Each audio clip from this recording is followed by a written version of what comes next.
નમસ્કાર. ચાલો એક સવાલથી શરૂઆત કરીએ. શું ક્યારે એવું વિચાર્યું છે કે આપણા પોતાના મગજની અંદર જ એક એવી જબરદસ્ત શક્તિ છુપાયેલી છે જે આપણી આખી જિંદગી બદલી શકે છે? આજે આપણે જોઝેફ મર્ફી જેવા લેખકોને સિદ્ધાંતોના આધારે એ જ છુપાયેલી શક્તિને કેવી રીતે જાગૃત કરવી એના વિશે વાત કરીશું.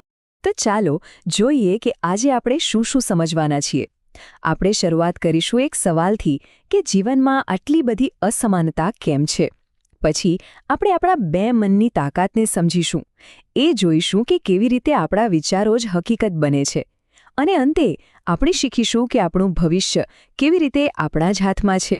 તો ચાલો સૌથી પહેલાં એ સવાલ પર આવીએ જે કદાચ આપણા બધાના મનમાં ક્યારેક ને ક્યારેક આવ્યો જ હશે કે આપણી આસપાસના લોકોના જીવનમાં આટલો બધો ફરક કેમ જોવા મળે છે. આપણે જોઈએ છે ને, કોઈક વ્યક્તિ એકદમ ખુશ છે, સફળતાના શિખરે છે, અને એની જ સામે કોઈ બીજી વ્યક્તિ છે જે સતત દુઃખ અને નિષ્ફળતાના ચક્કરમાં ફસાયેલી છે. એવું જ સ્વાસ્થ્યનું છે. કોઈ એકદમ તંદુરસ્ત છે, આત્મવિશ્વાસથી ભરપૂર, તો બીજી બાજુ કોઈ છે જે સતત બીમારીઓ અને કુશંકાઓ વચ્ચે જીવી રહ્યું છે. અને પૈસાની બાબતમાં તો આ તફાવત સાવ ખુલ્લો દેખાય છે. એક વ્યક્તિ સુંદર આલિશાન ઘરમાં રહે છે, જ્યારે બીજો બિચારો ગરીબીમાં રોજેરોજ સંઘર્ષ કરતો હોય છે. તો સવાલ એ છે કે આવું કેમ? આ બધા પાછળનું કારણ શું છે? શું આ બધું ખાલી નસીબનો ખેલ છે, કે પછી આનો જવાબ ક્યાંક બીજે નહીં પણ આપણા પોતાના મનની અંદર જ છુપાયેલો છે? અલે જવાબ છે હા. આ બધા જ સવાલોનો જવાબ એક સીધા સાદા સત્યમાં છુપાયેલો છે. આપણી પાસે એક નહીં પણ બે મન છે, અને આ બંનેને સમજવામાં જ સફળતાની ખરી ચાવી છે. તો પહેલું છે જાગૃત મન, એટલે કે આપણું કોન્શિયસ માઇન્ડ. આ એ મન છે જેનો આપણે રોજિંદા જીવનમાં ઉપયોગ કરીએ છીએ. એ તર્ક કરે છે, એનાલિસિસ કરે છે, નિર્ણયો લે છે. સમજો કે એ આપણા મનના મહેલનો દરવાજા પરનો ચોકીદાર છે, જે નક્કી કરે છે કે કયા વિચારોને અંદર આવવા દેવા. અને પછી આવે છે બીજું અને સૌથી શક્તિશાળી મન, અવચેતન મન, એટલે કે સબકોન્શિયસ માઇન્ડ. આ મન છે ને, એ તર્ક નથી કરતું, એ દલીલ પણ નથી કરતું. એ તો બસ આદેશોનું પાલન કરે છે. આપણા હૃદયના ધબકારાથી લઈને શ્વાસ લેવા સુધીની બધી જ ક્રિયાઓ એ જ સંભાળે છે. આપણી બધી જ યાદોનો તો એક ખજાનો છે.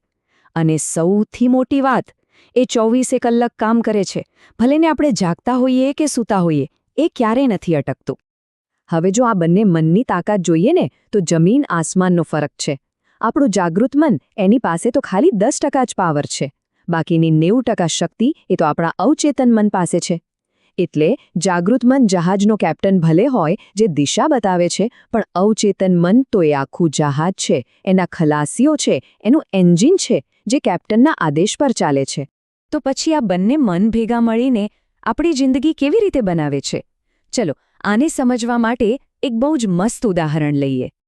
જરા કલ્પના કરો કે તમારું અવચેતન મન એકદમ ફળદ્રુપ જમીન, એક બગીચો છે, અને તમારા જે વિચારો છે એ બીજ છે.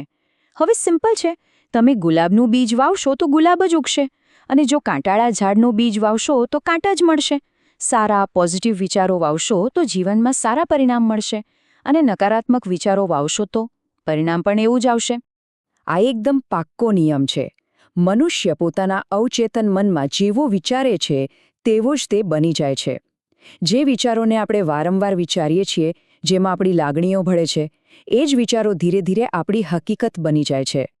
સારું, આ બધું સમજાયું. પણ હવે સવાલ એ છે કે આટલી મોટી શક્તિને કાબૂમાં કેવી રીતે લેવી? આપણા અવચેતન મનને આપણે સાચા આદેશો કેવી રીતે આપી શકીએ?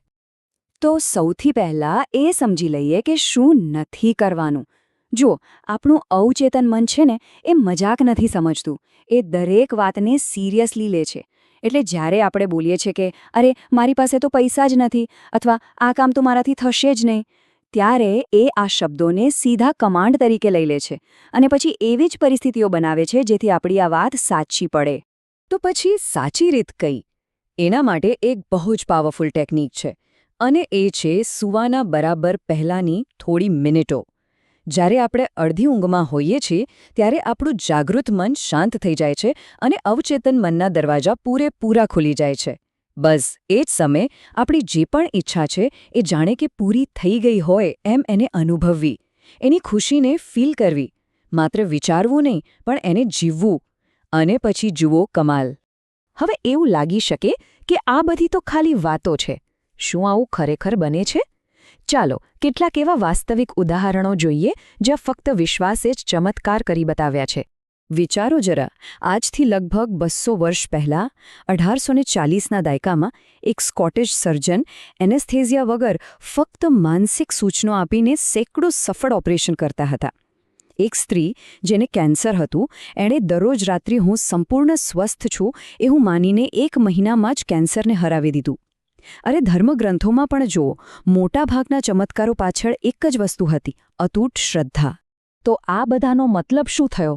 નિર્ણાયક મુદ્દો એ છે કે આપણું અવચેતન મન આપણા શબ્દો પર નહીં પણ એ શબ્દો પાછળ રહેલી શ્રદ્ધા અને દ્રઢ વિશ્વાસ પર કામ કરે છે.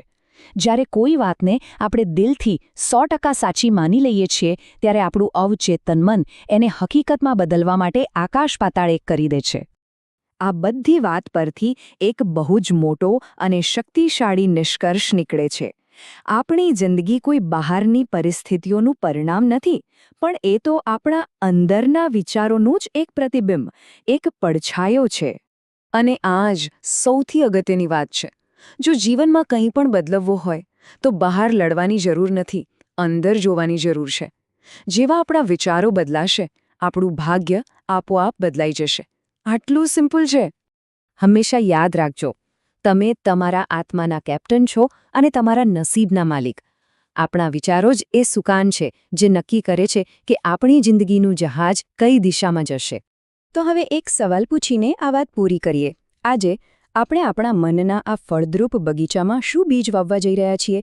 સફળતા અને ખુશીનું કે પછી ભય અને ચિંતાનું? યાદ રાખજો, બગીચો આપણો છે, બીજ આપણા છે, એટલે પસંદગી પણ હંમેશા આપણી જ રહેશે.